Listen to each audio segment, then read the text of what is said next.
الحمد للہ رب العالمین والصلاة والسلام علی اشرف الانبیاء والمرسلین نبینا محمد وعلی آلہ وصحبہ اجمعین ومن تبعہم بإحسان الی یوم الدین اما بعد اعوذ باللہ من الشیطان الرجیم بسم اللہ الرحمن الرحیم ومن الناس من يتخذ من دون اللہ اندادا یحبونہم کحب اللہ۔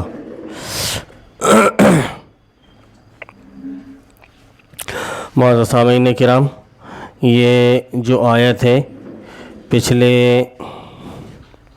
دو درسوں سے آپ کے سامنے آ رہی ہے، اور کل کے درس میں ہم نے آپ کے سامنے اس آیت کو بھی ذکر کیا، اور ولا اور برا کے سلسلے میں، ولا اور برا، کیونکہ جب بھی یہ معاملہ آئے تو طاغوت، نظام طاغوت، اس سے برات کی بات، نظام طاغوت کا انکار، تو اس سلسلے میں ولا اور برا یہ دو چیزیں آتی۔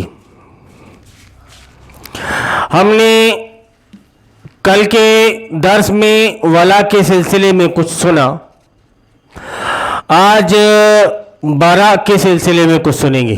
الولاء والبراء، والبراء، الولاء والبراء۔ تو ولا کے مقابلے میں، ولا کے بالمقابل یہ لفظ ہے البراء۔ برا کے معنی ہوتے ہیں کہ کسی چیز، اصل معنی کسی ناپسندیدہ اور مکروہ امر سے نجات حاصل کرنا۔ برا کے معنی کسی مکروہ عمل یا مکروہ چیز سے، ناپسندیدہ چیز سے نجات حاصل کرنا۔ جیسے آدمی کہتا ہے کہ عرب میں ایک مقولہ بولا جاتا ہے، براءت من المرض، براءت من المرض، میں تندرست ہو گیا، یا یہ کہہ لیجئے کہ میں نے بیماری سے نجات پائی، یا یوں بھی کہا جاتا ہے کہ براءت من فلان، میں فلاں سے بیزار ہوں، یا فلاں سے میں نے نجات پائی۔ آدمی بولتا ہے نا، ارے اللہ اللہ کر کے پیچھا چھوٹا صاحب، بہت پریشان تھا میں، فلانے سے میں بہت پریشان تھا، اللہ اللہ کر کے پیچھا چھوٹا، یہ الفاظ ہم استعمال کرتے ہیں۔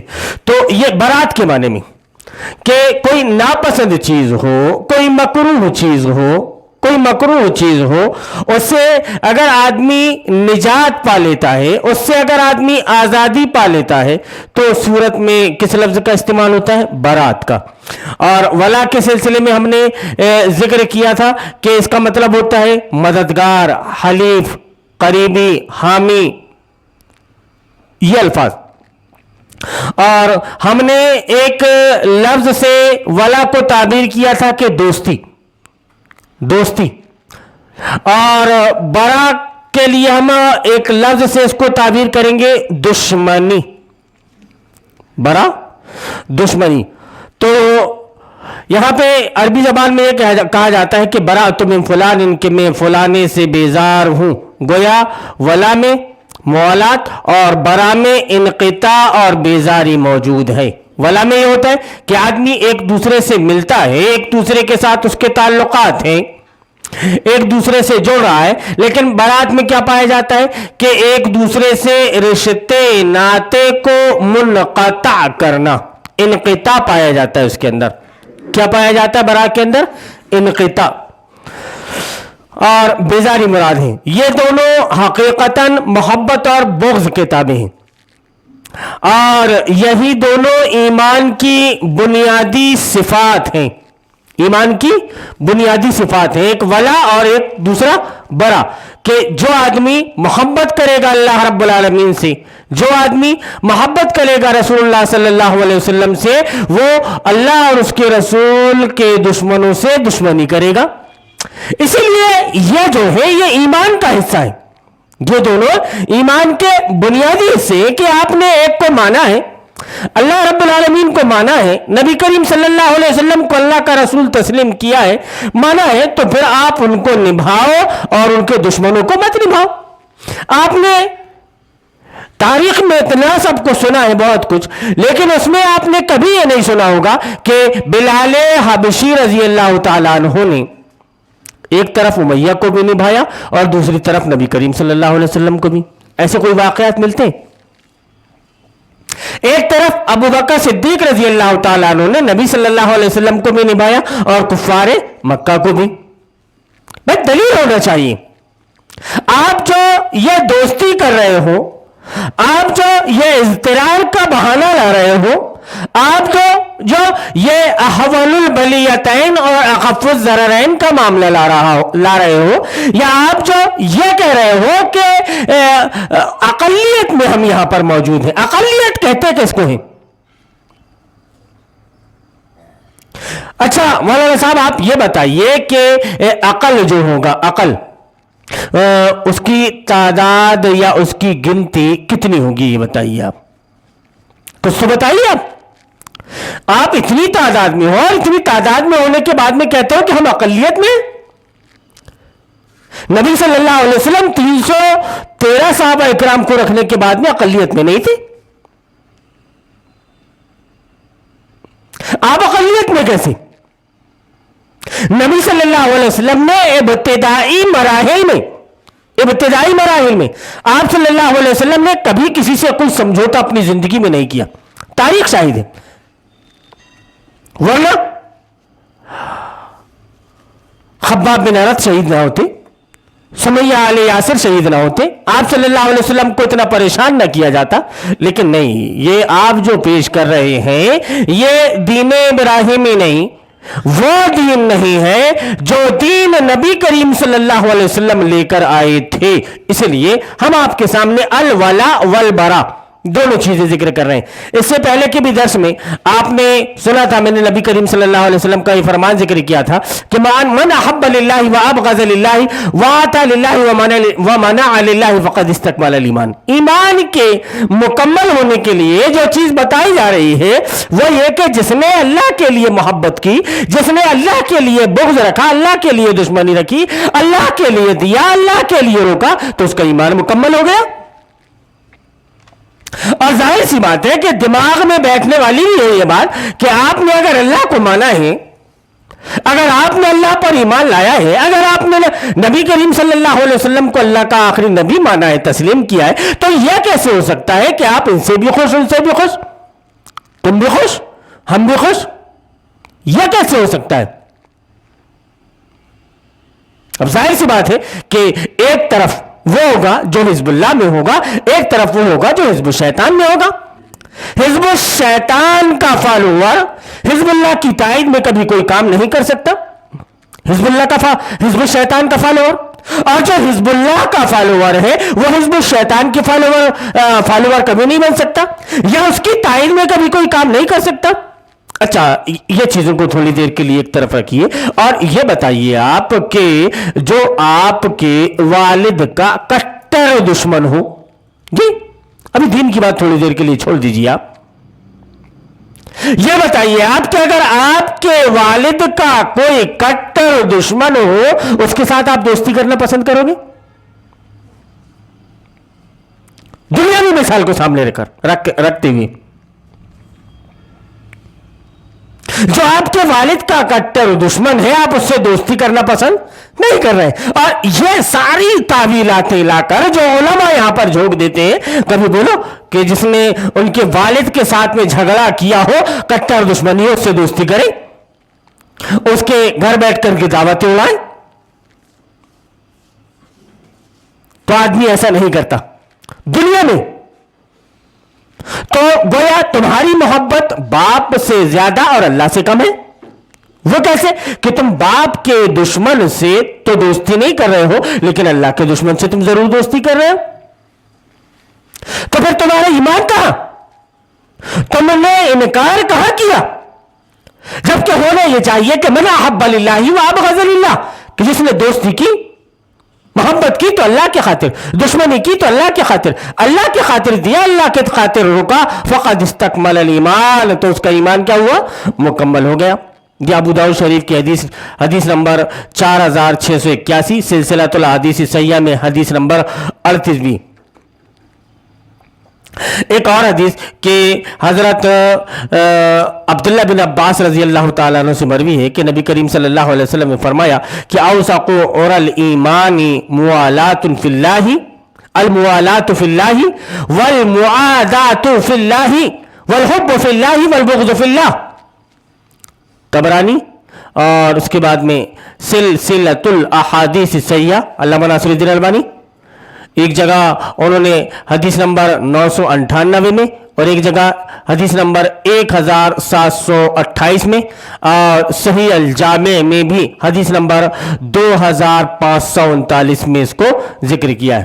وہ یہ کہ ایمان کی بلندی یہ ہے کہ اللہ کے لیے دوستی ہو،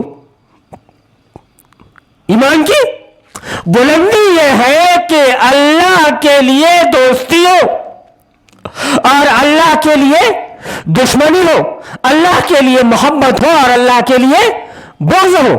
گویا اب یہاں پر جو آپ اللہ رب العالمین پر ایمان لے آئے، اللہ رب العالمین پر ایمان لے آئے، کلمہ آپ نے پڑھ لیا لا الہ الا اللہ محمد رسول اللہ، تو اب آپ کا دماغ یا یہ کہہ لیجئے کہ آپ کا نفس آپ کے تابع نہیں، آپ کے نفس کو تابع ہونا چاہیے اللہ اور اس کے رسول کے۔ گویا اب جو کوئی اللہ کا دوست ہوگا وہ آپ کا دوست ہوگا، اور جو کوئی اللہ کا دشمن ہوگا وہ آپ کا دشمن ہوگا۔ تو یہاں پر جو ہم جو ذکر کر رہے ہیں وہ یہ کہ برا کے سلسلے میں براءت، نجات، ناپسندیدہ چیز سے نجات کے وقت اس لفظ کا استعمال ہوتا ہے، ناپسندیدہ چیز سے، تو یہاں پر ذکر کیا گیا۔ اور یہ دوسری حدیث بھی میں نے آپ کے سامنے جو ذکر کی سلسلۃ الحدیث صحیحہ کی، جس میں سلسلۃ الحدیث صحیحہ میں جس کو علامہ ناصر الدین البانی رحمۃ اللہ علیہ نے ذکر کیا ہے، اور حدیث نمبر بھی یہ موجود ہے۔ یہ حدیث صحیح ہے کہ ایمان کی بلندی یہ ہے کہ اللہ کے لیے دوستی ہو۔ اب یہ دیکھو آپ کہ الولا والبرا، یہ دو چیزیں آپ کے سامنے آئیں کہ گویا ایک تو محبت اور دوسرا برا دشمنی۔ الولا یعنی دوستی، البرا یعنی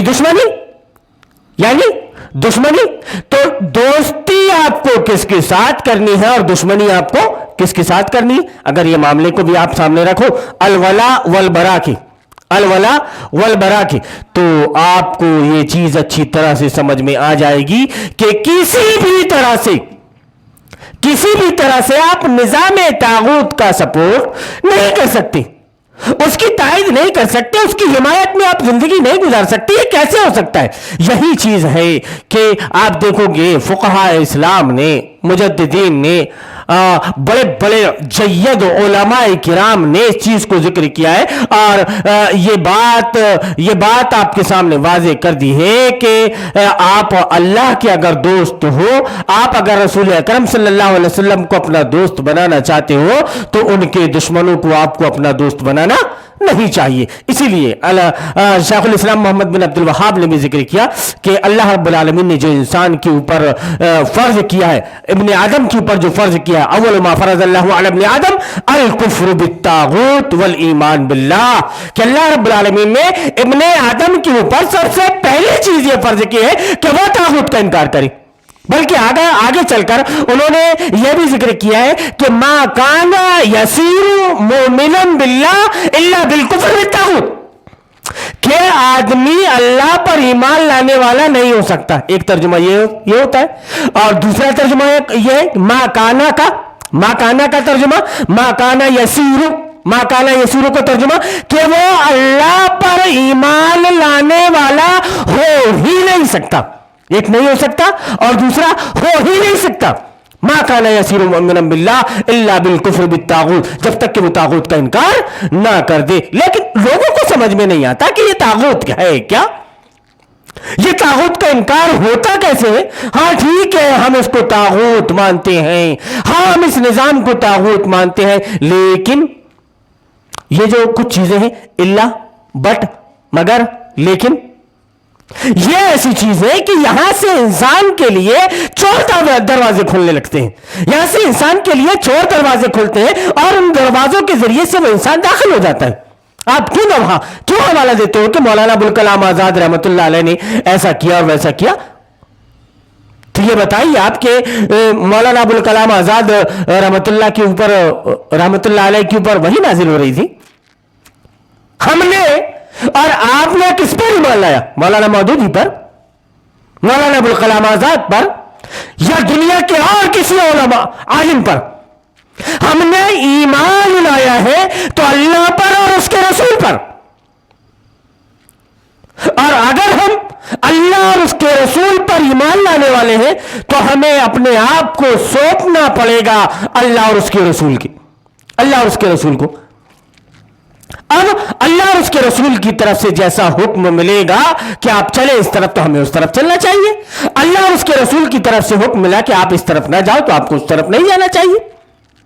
لیکن جب یہاں پر معاملہ آ جاتا ہے تو آپ کو نبی کریم صلی اللہ علیہ وسلم کا وہ فرمان بھی یاد آنا چاہیے جو قرب قیامت کی نشانیوں میں سے آپ صلی اللہ علیہ وسلم نے بیان فرمایا تھا کہ ایک ایسا زمانہ آئے گا کہ لوگ قرآن کی تعلیم تو حاصل کریں گے لیکن اس کی تعویلیں پیش کریں گے۔ یتعلمون القرآن فیتأولونہ علی غیر ما انزل اللہ عز وجل۔ اللہ رب العالمین نے کسی اور مقصد کے لیے قرآن کو نازل کیا، یہ کسی اور مقصد کے لیے استعمال کر رہے ہیں۔ آخر کیا ہو جائے کہ ایک وہی کام جو یہودی اور عیسائی کرے تو غلط ہو، جی یہودی اور عیسائی کرے تو غلط ہو، اور ان کے لیے یہ آیت نازل ہو جائے کہ اتخذوا احبارهم ورهبانهم اربابا من دون اللہ، کہ انہوں نے اپنے علماء کو، انہوں نے اپنے درویشوں کو، انہوں نے اپنے احبار کو، انہوں نے اپنے رہبان کو معبود بنا لیا، رب بنا لیا۔ اتخذوا احبارهم ورهبانهم اربابا من دون اللہ، اللہ کے علاوہ رب بنا لیا۔ اب وہ اگر اپنے مولوی کی بات کو مانے، اپنے مفتی کی بات کو مانے، تو اللہ رب العالمین یہ کہے کہ تم نے ان کو رب بنا لیا تھا۔ لیکن آج کا مولوی، آج کا مفتی شریعت کے خلاف فتویٰ دے، آپ اس پر عمل کریں اور اس عمل کے بعد بھی آپ ان کو اپنا رب نہ بنا لیں، یہ کیسے ہو سکتا ہے؟ کہ ایک ہی کام انہوں نے کیا تو وہ غلط تھا، اب اسی کام کو آپ کر رہے ہو تو وہ صحیح، یہ کیسے ہو سکتا ہے؟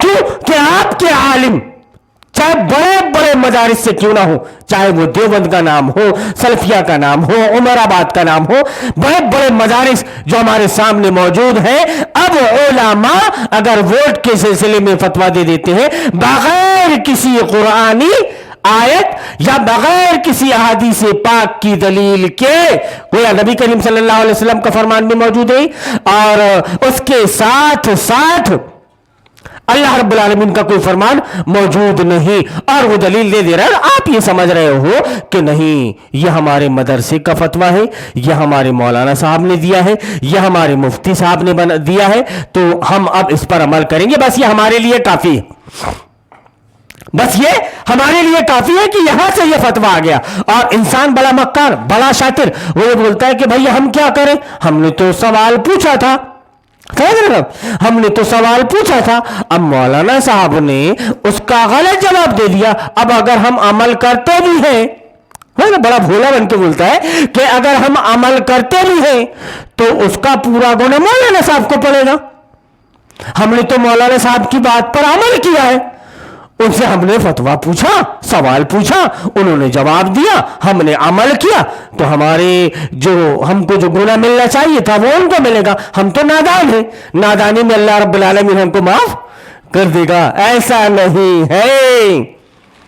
اور خاص کر یہ آج کے سوشل میڈیا کے زمانے میں، جبکہ آدمی دنیا کو اپنی مٹھی میں کیے ہوئے، دنیا اس کی مٹھی میں، جس کو جب چاہے کلک کرے، کھول کر دیکھ لے اور سن لے کہ اس سلسلے میں کون کیا بیان کر رہا ہے، کس کا کیا نظریہ ہے، کون کیا چیز بیان کر رہا ہے، کس کے پاس قرآن کی دلیل موجود ہے، کس کے پاس قرآن کی دلیل موجود نہیں ہے۔ اگر آدمی دیکھ لے تو اس کو سمجھ میں آ جائے تو مولوی تو جائے گا ہی، نبی کریم صلی اللہ علیہ وسلم کے فرمان کے مطابق کہ دعاتن علی ابواب جہنم من اجابہم الیہا قذفوہ فیہا، کہ کچھ ایسے داعی ہوں گے، کچھ ایسے دعات ہوں گے، یا کچھ ایسے مولوی ہوں گے جو جہنم کی طرف بلانے والے ہوں گے، من اجابہم الیہا، جنہوں نے ان کی بات کو مانا، ہاں تو وہ تو خود جائیں گے ہی جائیں گے۔ ایک جگہ حدیث میں نبی کریم صلی اللہ علیہ وسلم کو بیان فرماتے ہیں کہ اولئک قد ہلکوا واہلکوا، خود تو ڈوبے صنم، تم کو بھی ساتھ لے ڈوبیں گے، وہ تو ڈوبیں گے ہی ڈوبیں گے، تم کو بھی ساتھ لے ڈوبیں گے۔ کیوں؟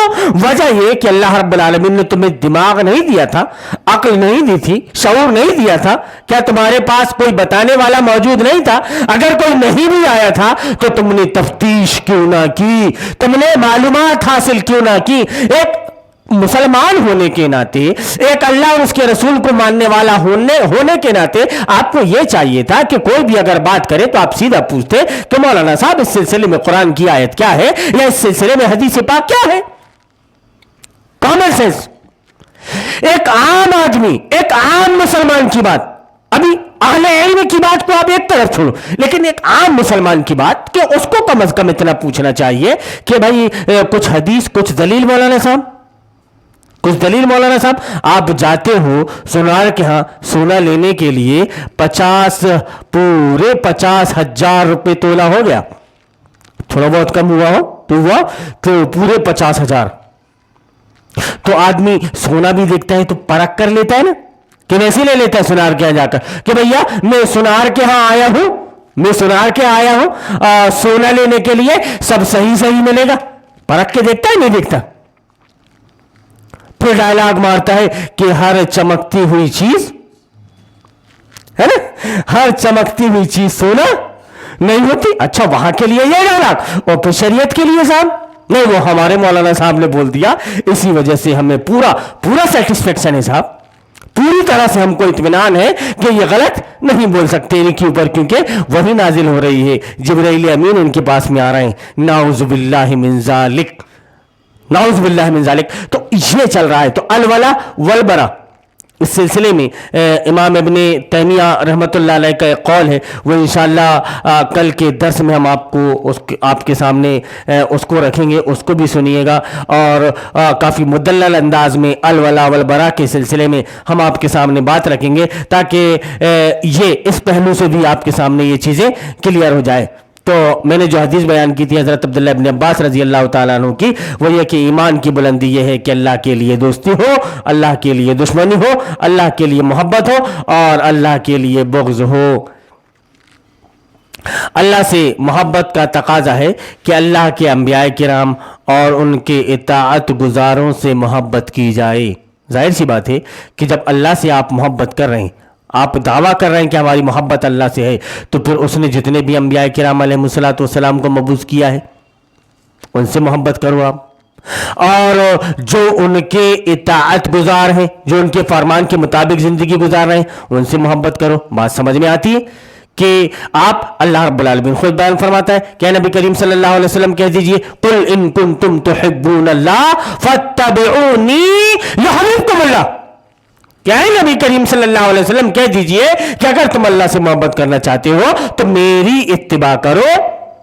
تو یہاں پر ہم جو ذکر کر رہے ہیں وہ یہ کہ اللہ کے انبیاء کرام اور ان کے اطاعت گزاروں سے محبت، تو اللہ کے رسول سے محبت، اللہ کے رسول صلی اللہ علیہ وسلم یا دیگر انبیاء کے احکام کے جو فالوور ہیں ان فالوور سے محبت کیوں؟ وہ اس وجہ سے کہ وہ اللہ اور اس کے رسول سے محبت کرنے والے ہیں، ان سے محبت کی جائے۔ اسی طرح اللہ اور اس کے انبیاء کرام کے دشمنوں سے دشمنی اور عداوت رکھی جائے۔ یہ بتائیے آپ کہیں پر بھی کہ جو حضرت ابراہیم علیہ الصلوۃ والسلام سے محبت کرنے والا ہو وہ نمرود سے محبت کر سکتا ہے کیا؟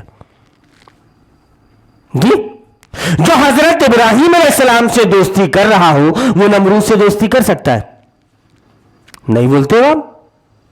کیسے؟ آپ آج کے زمانے میں تو چل رہا ہے، جو ابراہیم کے لیے ابراہیم کے نام پر قربانی کر رہا ہے، اس کی یاد کو تازہ کر رہا ہے عید الاضحیٰ میں، اس کا یہ حال ہے کہ وہ ابراہیم سے دوستی کا وعدہ تو کر رہا ہے لیکن نمرود کے ساتھ بھی اس کی دوستی ہے۔ یہ بتائیے کہ اگر آپ موسیٰ کے فالوور ہو تو فرعون سے محبت کر سکتے ہو؟ نہیں. عجیب سوال کرتے ہو مولانا صاحب آپ. ہاں تو پھر کیسے سوال کریں؟ کہ آپ نے یہ دیکھا ہو کہ نبی کریم صلی اللہ علیہ وسلم سے بھی آدمی محبت کر رہا ہے، اور چونکہ آپ کے چچا تھے ابو جہل، آپ کا چچا تھا ابو لہب، آپ کا چچا تھا، تو ان سے بھی محبت کرتے تھے کیونکہ چچا تھے نبی صلی اللہ علیہ وسلم کے.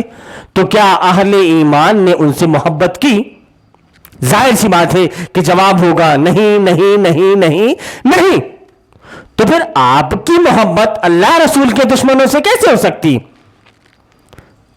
آپ ایسے آدمی سے دوستی کیسے کر سکتے ہیں جو آدمی اللہ اور اس کے رسول کے احکام کے خلاف ایک نئے احکام بنا لے؟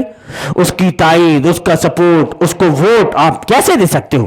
اللہ سے محبت کا تقاضا یہ ہے کہ اللہ کے انبیاء کرام اور ان کے اطاعت گزاروں سے محبت کی جائے. اسی طرح اللہ اور اس کے رسول اور اس کے انبیاء کرام کے دشمنوں سے دشمنی اور عداوت رکھی جائے، اور ان کے نافرمانوں سے اعلی حسب الدرجات بغض رکھا جائے کہ جو جس کیٹیگری کا ہو.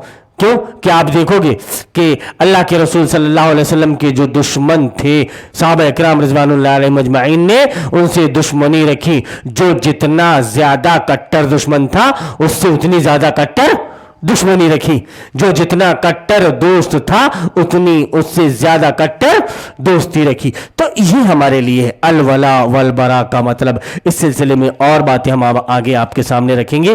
ابھی ہم اپنے درس کو یہیں پر ختم کرتے ہوئے اللہ رب العالمین سے دعا کرتے ہیں کہ اللہ رب العالمین تو ہمیں توفیق دے کہ ہم دوستی کریں تو اللہ کی خاطر، دشمنی کریں تو اللہ کی خاطر، جیسا کہ صحابہ اکرام رضوان اللہ علیہم اجمعین نے تیرے رسول کو مانا، ان کو نبھایا، تیرے احکام کو مانا. ہمیں بھی توفیق دے کہ ہم ویسے تیرے احکام کو نبھائیں جیسے انہوں نے تجھ سے دشمنی کرنے والوں سے اور تیرے رسول جناب محمد رسول اللہ صلی اللہ علیہ وسلم سے دشمنی کرنے والوں سے دشمنی رکھی، ویسے بھی ہمیں دشمنی رکھنے کی توفیق عطا فرما. اللہم ارنا الحق حقا وارزقنا اتباعہ وارنا الباطل باطلا وارزقنا اجتنابہ. آمین یا رب العالمین. لوگوں کا رد و قبول ہرگز حق و باطل کا معیار نہیں ہے. لوگوں کی اکثریت اگر اندھیروں میں بھٹکنا اور ٹھوکریں کھانا چاہتی ہے تو خوشی سے بھٹکے اور ٹھوکریں کھاتی رہے. ہمارا کام ہر حال اندھیروں میں چراغ جلانا ہی ہے، اور ہم مرتے دم تک یہی کام کرتے رہیں گے. ہم اس سے خدا کی پناہ مانگتے ہیں کہ ہم بھٹکنے یا بھٹکانے والوں میں شامل ہو جائیں. خدا کا یہ احسان ہے کہ اس نے ہمیں اندھیروں میں چراغ جلانے کی توفیق بخشی. اس احسان کا شکر یہی ہے کہ ہم چراغ جلاتے جلاتے مر جائیں.